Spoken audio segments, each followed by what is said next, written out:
Halo guys, selamat datang di channel Tukang Cat. Tempat kita bareng-bareng belajar membaca grafik, menggali profit. Ini adalah hari Minggu tanggal 29 Juni 2025.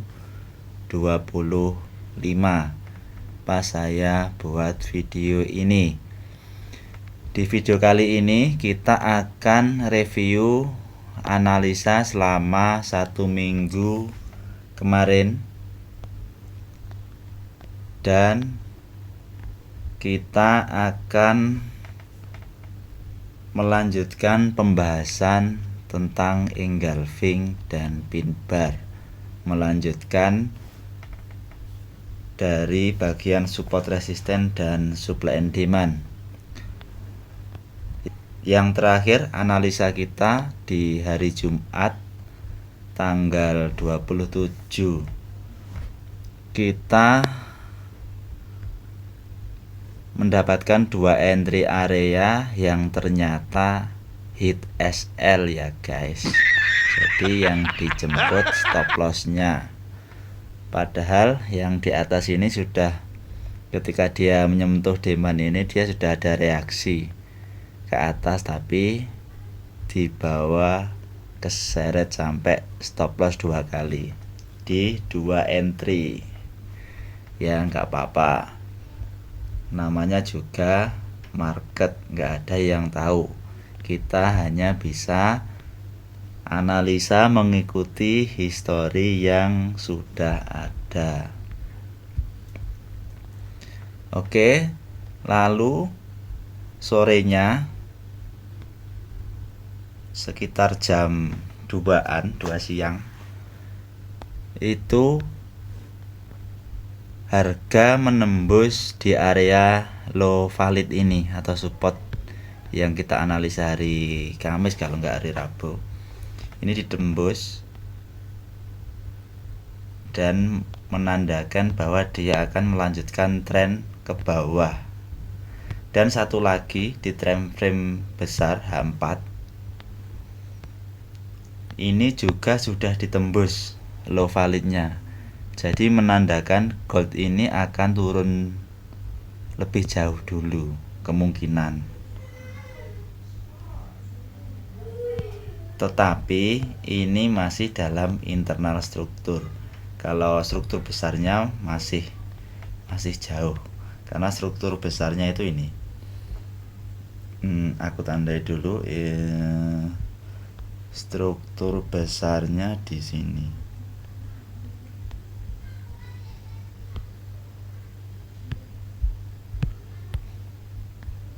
Kalau di H4-nya ini low validnya dan ini high validnya. Ini struktur utama market gold. Dan sebenarnya selama beberapa bulan ini gold itu hanya berada di dalam struktur utama ini.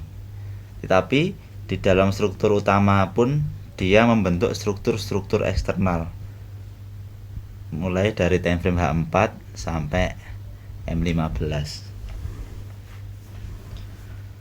Perkiraan gold akan lanjut turun mencari order block atau resisten terdekat. Resisten terdekatnya di sini. Ini resisten terakhir di struktur utamanya. Maaf, di sini maksudnya.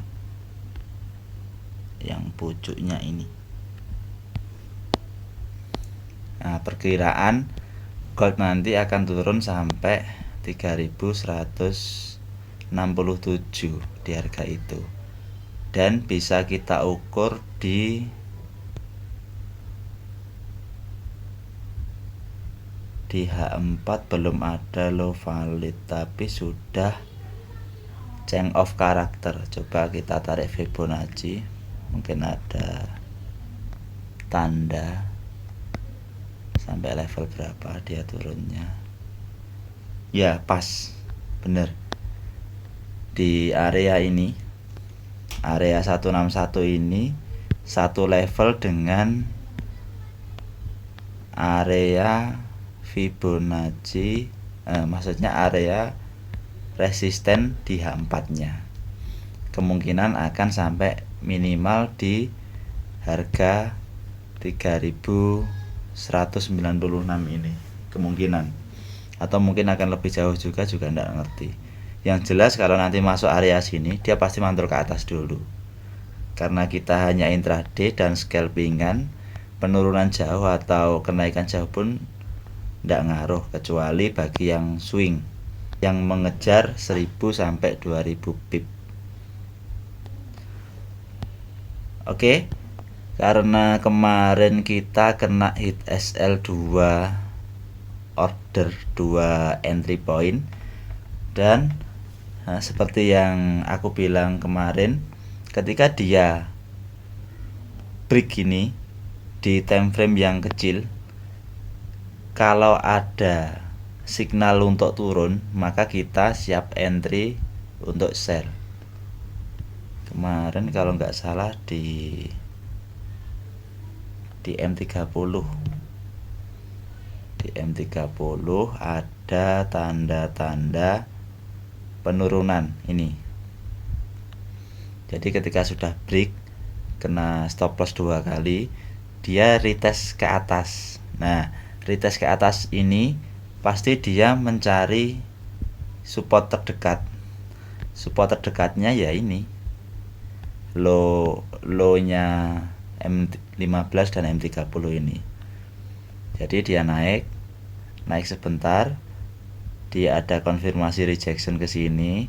Ketika sampai sini saya entry sell di sini dan profit. Jadi di hari Jumat kemarin kita SL-nya $12 sama $7. Kemudian profitnya $27. Berarti kita tulis manual aja. SL 12 ditambah 7 sama dengan $19. Kemudian kita kena TP $27. Jadi masih untung $8. Jadi keseluruhan masih profit. Yang penting kita bisa mencari pembalikannya ketika kita melawan tren. Oke, ini kita hapus semua biar enak dilihatnya.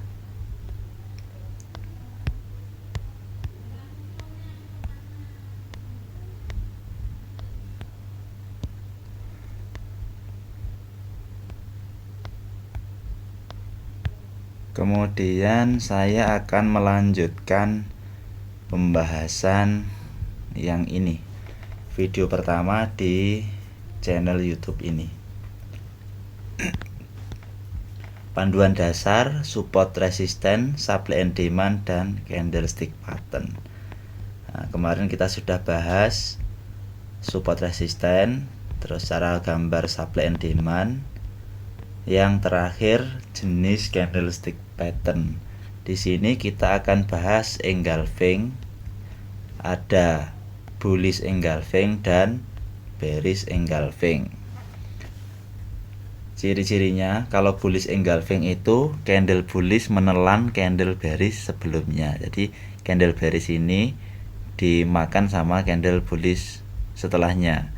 Muncul di akhir downtrend atau potensi pembalikan naik, sama dengan sinyal beli. Jadi ketika lagi marketnya lagi downtrend gini,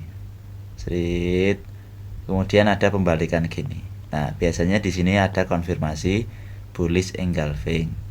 Dan sebaliknya, ciri-ciri bearish engulfing, candle bearish menelan satu candle bullish sebelumnya. Ini candle bullishnya dan di break ke bawah oleh candle bearish. Muncul di akhir uptrend atau potensi pembalikan turun, sama dengan sinyal beli. Jadi kalau bearish engulfing itu contohnya seperti ini. Ketika market naik seperti ini, kemudian dia break, kemudian dia turun. Biasanya di sini bullish terakhir dan dimakan sama bearish untuk signal reversal atau dari uptrend ke downtrend seperti itu. Langsung kita ke chart biar mudah dipahami. Kita sembunyikan seluruhnya, oke. Nah, kalau gini kan enak. Kita bahas yang pertama bullish engulfing dulu. Kita cari contohnya biar enak bacanya. Sebentar, kita cari dulu. Jadi ciri-cirinya bullish engulfing itu sebagai signal reversal dari downtrend ke uptrend. Ini dia, kita dapat. Ada yang tahu di mana bullish engulfingnya?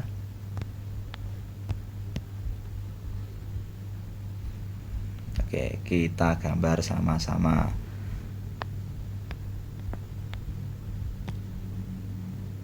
Jadi ini kan tren penurunan ini. Turun.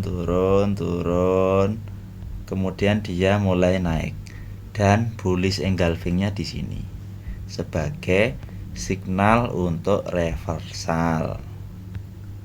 Ini dia contohnya. Jadi candle bearish ini ditelan sama candle bullish engulfing. Ini namanya bullish engulfing. Bullish engulfing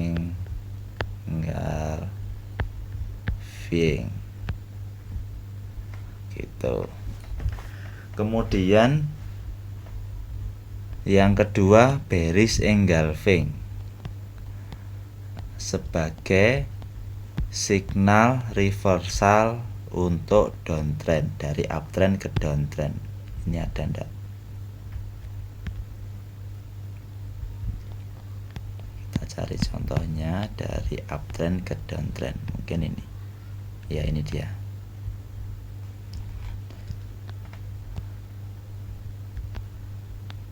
Nah, jadi dari bawah ini dia naik bentuk low high, dia naik, kemudian candle bearish candle bullish terakhir ini langsung di break sama candle bearish yang panjang ini. Itu namanya bearish engulfing.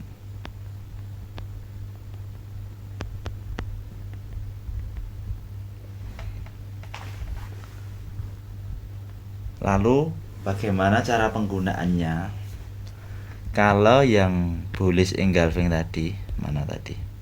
Ini. Penggunaannya cukup mudah. Jadi ketika dia muncul candle bullish engulfing ini, yang penting breaknya sampai shadow ini ya. Kalau breaknya cuman body, shadownya nggak di break kayak ini, itu kekuatannya kurang. Biasanya seperti itu. Jadi syaratnya yang paling utama itu dia break full body dan shadow. Dan cara penggunaannya ketika muncul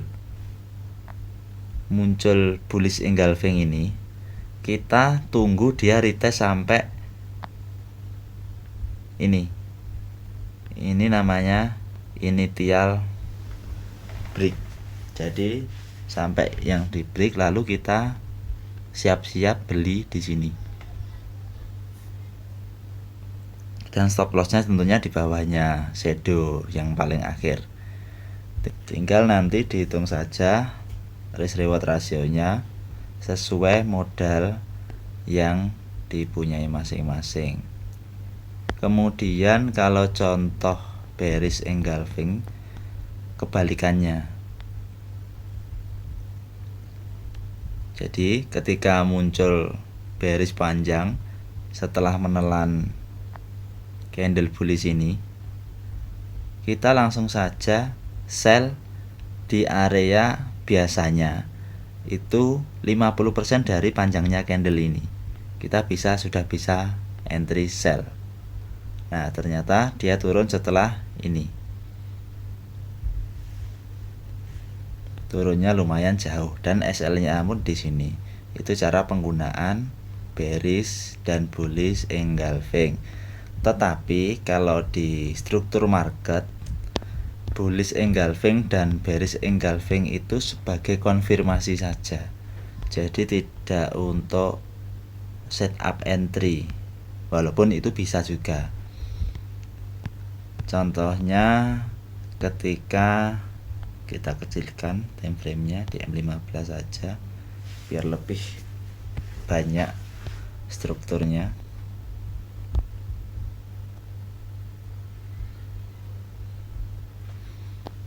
Contohnya ini.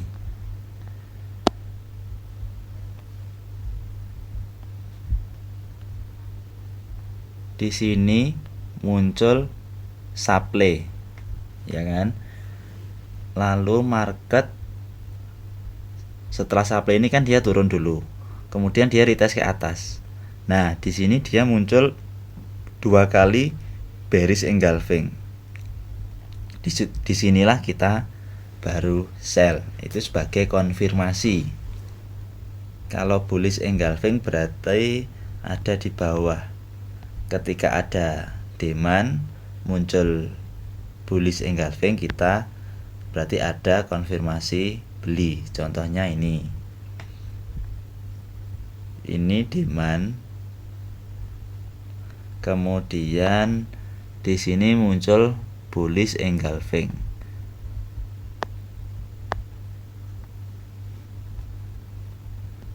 Nah, ini. Nah, kita entry-nya biar lebih aman ya setelah candle bullish atau hijau ini close, baru kita entry beli. Seperti itu. Itu untuk konfirmasi. Jadi engulfing sebagai konfirmasi. Oke, itu dulu pembahasan candle pattern bullish engulfing dan bearish engulfing kita hari ini. Kalau kalian punya pandangan lain mengenai candle pattern selain bullish engulfing, tulis di komentar.